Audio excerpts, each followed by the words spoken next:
Heyo! Hello and welcome to another edition of the NFL Power Rankings podcast, presented by Energizer. I am Dan Hanzus, and joining me in the Chris Wessling podcast studio is the wonderful Colleen Wolfe. Thank you. Fresh off my trip from Buffalo, I'm here. I'm ready to rock. Let's do this. How are the vibes in Oh my Buffalo? God. Fresh. Yeah? I absolutely love a tailgate in Buffalo. I had only gone to my first one ever a week before Christmas.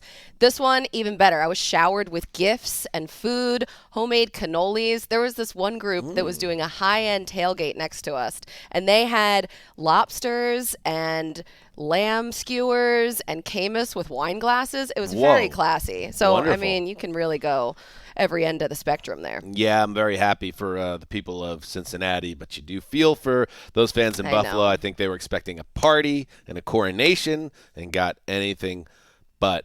And by the way, if now you're getting homemade cannolis, by the way, it's like at some point you're going to have to finish the film The Godfather, which has one of the most famous lines in cinema history. Oh my God. I have an update for you. Okay. I haven't finished it yet. That's not the Jesus, update. that's the update? However, guess what? What? On my flight from Buffalo to JFK, where I was connecting, who was I sitting next to? Please say Al Pacino. I wish. No. But have you watched The Offer yet? Which is about the making haven't of gotten there The yet, no. Godfather? Well, this is not going to be as great then. Guy I from sat The Offer. next to the guy who played Mario Puzo, who wrote The Oh. Godfather, and he was in The Irishman, and he could not have been nicer. Very so I felt nice. like, you know what? Everything really came full circle. Well, now you got to finish the movie. I know. And the line is, leave the gun, take the cannoli. cannolis. You got it. Got it.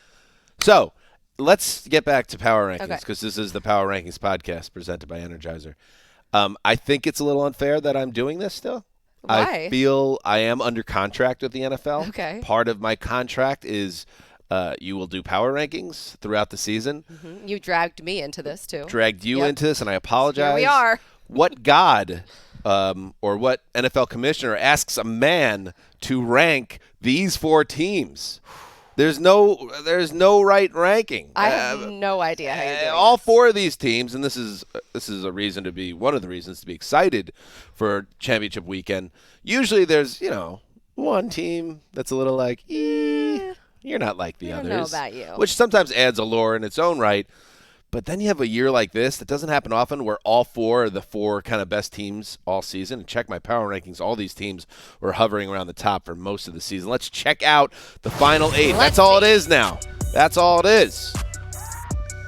Bengals. The Bengals How at about one? that? What? How about that? Up 3 Damn. spots to number 1. I don't understand. Not the only team to jump 3 spots. Your Philadelphia Eagles up 3 spots to number 2. San Francisco 49ers, they won 12 games in a row. And you dropped them. This isn't right. I know it's in my contract, but there's a human rights violation here. Huh. I have to drop the Niners on a 12-game winning streak to number 3. The Chiefs, they gut out a win against the Jags. They dropped 2 spots to 4. So that is my 1 through 4. And you Okay. can guess based on that who I think's playing in the Super Bowl. Number 5, the Bills, down 2. We talked about that a little bit off the top, kind of a bummer, but that's where they are right now. The Cowboys, who were like the ultimate number 6 team all year, like they were never quite as good as the big boys, and then that's exactly how things ended. They weren't quite as good as the 49ers. What a shame for the Cowboys. Yeah, nice job, Dak. In a big spot. Number 6, they stay there. Jags up 1-7, and the G-Men. Your Yikes. Eagles brought them Yikes. down to earth, and I'm sure that was great. A Saturday night party at the Gonzalez Wolf House. So let's start with the Bengals, though. Okay. Am I crazy? Hold on. I just need you to explain how you got to this point. Well, first of all, let's get it right out of the way. This is the power moves presented by Energizer, the Bengals at number 1, because they're not going to lose again. What? And this is why, even though I had the Niners at number 1 for weeks and weeks, I think it was at least 5 weeks, maybe 6. When old Zeuser sat down on his laptop and Tugboat looked at the Excel spreadsheet, and the new old Blue Eyes had to make a decision. Like 10 minutes before you had to file? Daddy Rich said, I cannot look past the point that of all the 4 teams that won this past weekend, the Bengals were the one that I was most impressed by, the one that seemed most destined for glory. Even after the Eagles mopped the floor with the Giants? You could say it's a little unfair again for I'll the say Eagles. This. Yes. What? That I'm pissed off, Angelo. Oh. I'm pissed off, Angelo. You should be. Yeah. But I gave him pop. I mean, look at it this way. I put the Eagles ahead of the Niners, who were number one. They both won. But let's stick to the Bengals for a second here. Cincinnati, this is what they did against Buffalo. And you were there in person. It really, I know it was said after the game by Joe Burrow, it really was never close. It never felt like the Bills were going to come back. It felt like this game was over in the first And that's why you disappoint me. Why? Because you were there. You were there. You saw the party that was supposed to be, the celebration that was supposed to be. And Cincinnati went there and said, we don't care about anything that's going on up here. Like this special little team and this community of football fans, we, like Tommy Lee Jones and the Fugitive, I don't care. And they went up there and they just beat their butts. And here's the thing. The defense, people have been sleeping on this defense. I've been sleeping on this defense. That it's very, very good now. Yeah. They are coached up very well, and they're playing excellent. The offensive line, all those questions we had coming in, they played excellent. And then Burrow. You're telling me Joe Burrow's going to lose again this season? Can you honestly take off the Green Eagle shades? You could tell me Joe Burrow's going to walk off the field a loser in the next 3 weeks? I don't see it. These teams are all so good, so talented. They all do different things well, but they all can win. Like, these are 4 squads that can all really realistically win a Super Bowl. I don't know if the Bengals are going to pull it off because you know where I am in my heart of hearts. But watching the way that the Bengals played that game, it kind of felt the same way in that Monday night game when we were watching the Bills and the Bengals, the game that was never finished, suspended and then canceled. That's exactly how the Bengals looked. And this time they got to see it all the way through. And let me just tell you, the party that was happening after the game, the music in the locker room, the cigar smoke, I mean, better get the refunds, everything. Yeah, they love that whole thing. They're playing into this whole like underdog mentality, and I feel like every year a different team does this, or I guess they all do it. Usually not the reigning conference champion, but they've found their way to do it. The Patriots tried to do it one year, and that was lame. We don't need to talk about the Patriots anymore. That's great, isn't it? Yeah. But anyway, great. Get back to it. But I think that going into this game, the offensive line was one thing that everyone could kind of use as an example of why the Bills were going to win. And it was just too much stock was put into that. It was something that kind of, we obviously saw Joe Burrow deal with this in the past with an offensive line that didn't give him time. And if I didn't know that this offensive line was down 3 starters, I would have had no idea watching the game because it didn't look like an issue at all. Joe Burrow got the ball out so fast too, and he can extend the plays. Yeah. Like, it's just such a good team. That the Burrow getting the ball out quickly, I think on one of his key completions, he got it out in a little over a second. It was just like kind of that will make up for a lot of things, and that's why a quarterback, I think a lot of times when people talk about it, if an offensive line is good or bad, not enough is put into, well, what's the quarterback doing back there? What decisions is he making? How aware is he of what the time he has and how he adjusts? And that's another reason why Burrow is an assassin. And so I feel really good about where the Bengals are. I think that one thing about that game that was a little bit annoying from my perspective, you were in the press box, so I don't know if you heard the call on TV, but they were like pointing out that, this is so bad for Buffalo's defense, the footing on the field with the snow and it's slick. They can't play the defense they want to play. Rush. Well, guess what? Cincinnati had the same field conditions on their side of the ball, and it didn't matter. They put that Buffalo attack in a phone box. So awesome job. I love the Bengals. I will not pick against the Bengals again. Okay, that's fine. Good for you.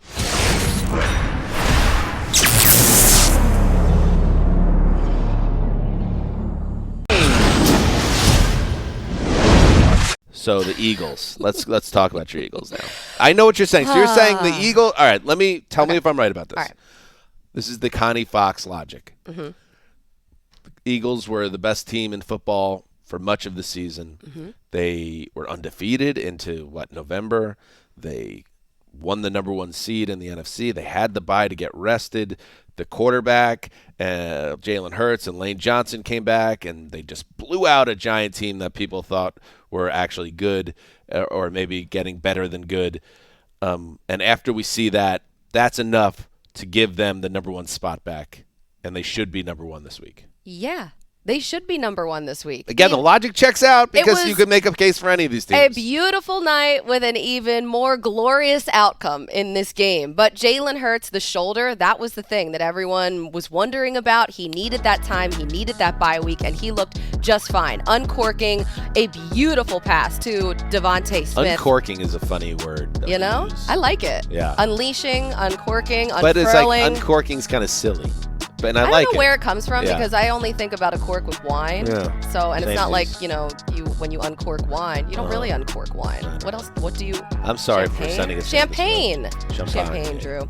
But his shoulder looked just fine, and they kept him clean. This offensive line is so good. Jason Kelce straight up put 71 in his stud. armpit and then took him for a ride. Like Brian Baldinger was gushing about the Eagles' offensive this team line is to me. Brian Baldy's dream. It's awesome. They are trench monsters on both sides of the ball. They not only that they block like maniacs on offense, they get after you on the defensive line and Ran the ball so well too. Yeah, they do it all. 268 rushing yards. Here's the thing. The only thing that maybe stopped me again, I think it's a Burrow thing more than anything for me, and that's just that he's the guy. He's the dude. I think he's going to rule the NFL, and that's what we're going to be talking about at the end of this year. But the Eagles certainly, and by having him at number 2, I can tell you I think they're going to the Super Bowl. Right. They will be a great test if those two teams ever meet. Now, first they have to get past the 49ers, and I have them at number 3, Connie, and God, they're so good too. they're really good. So great. And I think home field matters in this because you're going to the Link, obviously, for this game. Did you, as a Eagles fan, take anything positive out of that Niners win over the Cowboys and how their offense with Brock Purdy looked much more down to earth against a big-time defense? Well, especially in that first half, Brock Purdy did not look comfortable at all. But then Kyle Shanahan did what he always does, and he goes in and helps make Brock Purdy comfortable in everything that he does with Christian McCaffrey, with Deebo Samuel. But now Christian McCaffrey, he's got the calf contusion. Mm-hmm.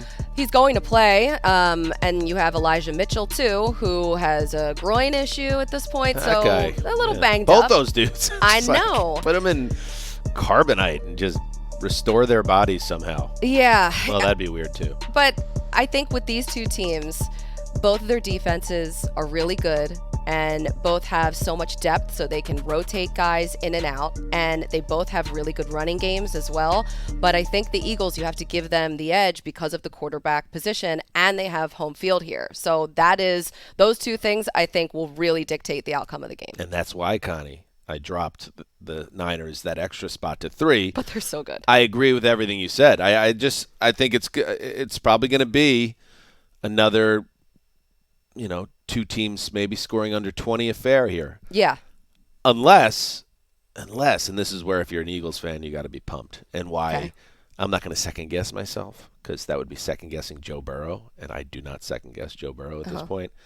Unless the Eagles, when they are healthy on both sides of the ball, and it's what we saw in the first 3 months of the season, are just better than everyone else, and they just maul you. And come draft season and free agency, all the teams are going to be like, oh my God, this is how you build a champion, in the trenches. And we always hear that, but when a team is doing it at the level of the Eagles, don't be surprised when offensive linemen and big defensive tackles are flying off the draft board early. Very fun, Connie. Good times to be an Eagles fan. It is, and I will be traveling there in 2 days' time. Look at you. Yeah, I'm all over the place again. It's great. That is beautiful. Living life. At the Around the NFL podcast, we go nowhere. Well, we go to What do you London. mean? You guys? Well, we like to, we hold it down at the old home You guys fort. you're going places. That podcast, I think, has a future. And you get on your private jet Yeah. and you eat your wings. Yes. What's it like hanging out with Kyle Brandt, by the way, in Buffalo? Does he have my a gosh, it was following in so much Buffalo fun. at this point? He seems like he's really part of that community. Everybody knows Kyle. Everybody wants a picture with Kyle. Everyone is giving Kyle gifts. Like, I was just like, it was nice for me to kind of get like the secondary, the overflow Right. of stuff, because like he had so many things, and I was like, I'll take that if you don't want it. Like, what are we talking? Like blankets or There was a woman scarves? who gave me her head warmer off of her head because I had complimented it, and she had gotten it as a present nice from her sister. woman. And I was like, I don't want to take your sister's Christmas present to you, please. No. And she insisted, and then her sister came over and she was like, no, we want you to have it. They were her Marsha, name was, where's the her name was headdress? Debbie, and I love her, and I love that head warmer. But Shout yeah, out to Debbie sweatshirts, everything. and the whole family. I have the Chiefs at 4. This would have been. Here's the question, Connie. Okay. Patrick Mahomes, Yeah. if he does not suffer that gnarly high ankle sprain against the Jags, do I have them higher? No. I think I still would have had him at 4. It would have been a tougher call. Really? Yeah, that's why this is going to be a great weekend of football. I think the Chiefs, and people on Twitter are not happy with me. No one's going to be happy with you. You could this time of literally year. flip these. You could flip these. You could have Chiefs 1, Niners 2, Eagles 3, and Bengals 4, and nobody's going to say it's wrong or right because you can make a case for it. But I think the Chiefs are going to be in a little bit of trouble, obviously, because part of what makes Mahomes brilliant and one of the best to ever play is what he can do off platform and rolling out of the pocket. And you're just not going to have that, it sounds like, unless there's some type of act of God or medicine that allows it to Right. happen. But other parts of the team reminded us that they're not just Mahomes, and that's why they're even still playing right now. Right. I think the formula forward is just quick passes, get the ball out as fast as you can, and then run Isaiah Pacheco. I mean, Pacheco! he had that one angry run. It was beautiful. So you can do that, and then you have Travis Kelce, who is absolutely automatic. He is always open underneath. 14 and, like, catches, was that right? I think he had For 95 yards and 2 touchdowns? Yeah, 17 targets, 14 catches, 98 yards, 2 touchdowns. Come on. I mean, had the first touchdown of the Come game, on. and it didn't even matter with Chad Henne in there. He got that was Chad Henne's first postseason touchdown. Was it? Yeah.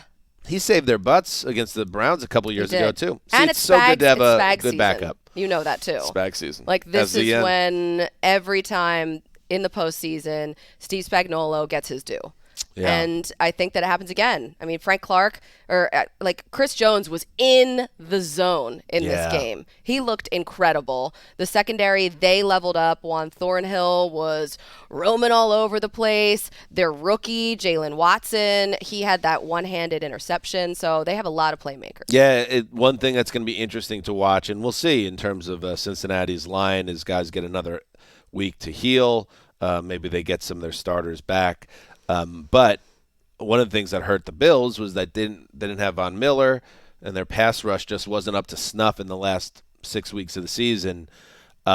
Chris Jones is the type of guy that the Bills really needed in that game, and now here he is for the Chiefs. Can you turn Joe Burrow into a ragdoll by just blowing through that line, which, again, is helped by Burrow's don't ability think to get so. the ball out quickly? But, hey, this is the highest level of football now. It's going to be more difficult for Burrow to find open receivers, you would think. Or maybe not. Maybe Burrow just won't be stopped.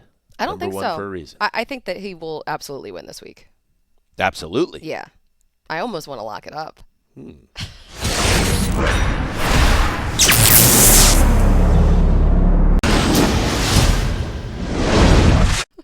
So all right, let's, as we Talk about the Bills. do we have to? I feel like we did, No. kind of. Okay, Do that's you have anything go ahead. You were there. No, it's just like it's sad. It's Go- just sad at this point. They need to I figure out feel- an offense that doesn't just say Josh Allen go win.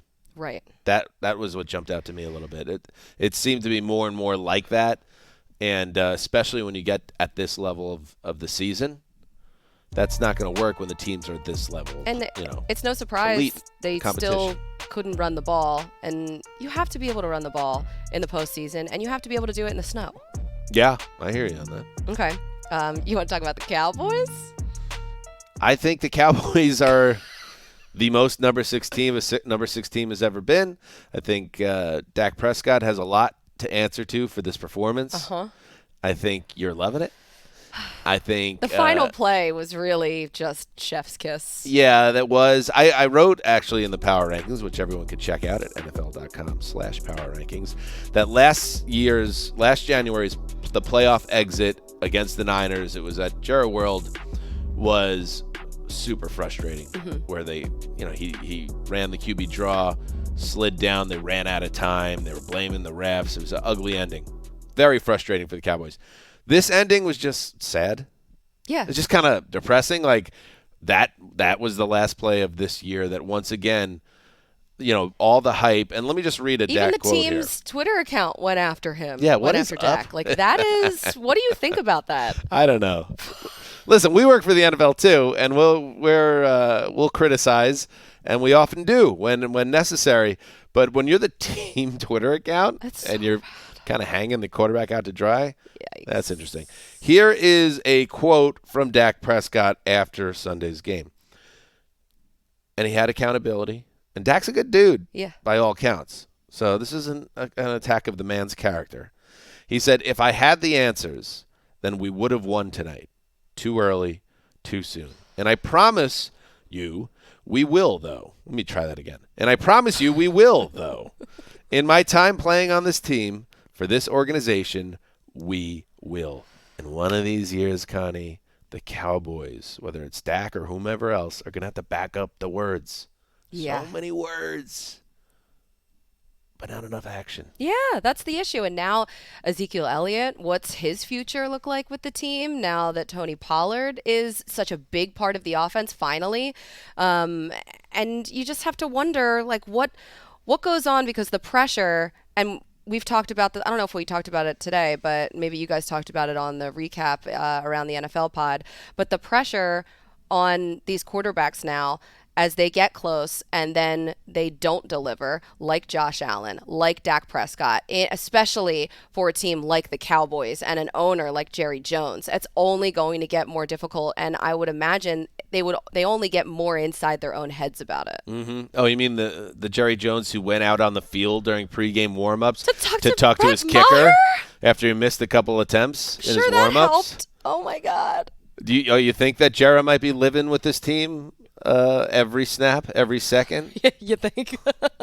I've never seen that before. And we talked about it on ATN. Dak, before this game last week, watched his press conference from after last year's playoff loss just to remind himself that he never wanted to be there again, and then he has that game. No. Is it possible that maybe part of the problem in Dallas is the pressure that they put upon themselves in addition to all the outside? Oh. And I know you love it, Connie. All right, give me your number 1 through 4. So you're saying I got it wrong. What's right? Okay. I think that Go 4 through 1. Let's build up the drama. 4 through 1. So Chiefs, I would absolutely put at 4. And they'll probably win the Super Bowl now. I know, exactly. But the Mahomes ankle and just the way that he plays, like, that has me very concerned about them. Then I think I would go, I think 3 is still the Niners. I'm rocking with you there. It's really just the top 2 that just flip them. that I would flip. Yeah. So I would right. go 2 for the Bengals, 1 for the Eagles. So we both had the same Super Bowl pick. We do. Speaking of the Super Bowl, after the Super Bowl, this is the last written Power Rankings article you'll get from Zeuser. After the Super Bowl, you and I will be back for one more show where we'll bring back the entire list of 32. Okay. Including Kyle Brandt said on Good Morning Football this morning that he thinks my magnum opus should be, and maybe it would be my last Power Rankings ever, is the after Super Bowl Power Rankings, the number 1 team isn't the team that won the Sunday before that. Wow. You just go out like Maybe that? this is it. Maybe this will be the episode. You don't know what the future is. I don't know, And certainly. then everyone's like, Dan is so unhinged. Dan's got to go. We got to get him out of here. Dan out of here. This is a good strategy. He's a mess. Anyway, so look for that, and we might be back before then. Yeah. On the video side of things, but I like that. yeah, fun. What are we going to talk about? I don't know. We'll rank some stuff. I have a few ideas of things we could rank. Let's like rank stuff. 2000s hip hop. We were just listening to it before the show. A lot of great songs. Best hip hop amazing song. era. This is more your purview than mine, but Oh, I do no. have an Best- answer. you cannot. Best hip hop song Ever. 2000 to 2004. What? That is like, I can't just, Best. I cannot just Rank give it, that number to one. you right now. The You're going to have answer- to wait. You're the going to have to answer wait is until next week. Hate It or Love It. No, The boo, Game. this man. Featuring Boo 50 him. Cent. That's the correct answer. I should know. I'm Okay. the rap expert. Wow. All right, till next week, heed the call. How do you not like that one? It's a banger. Absolutely not. Wow. Denied.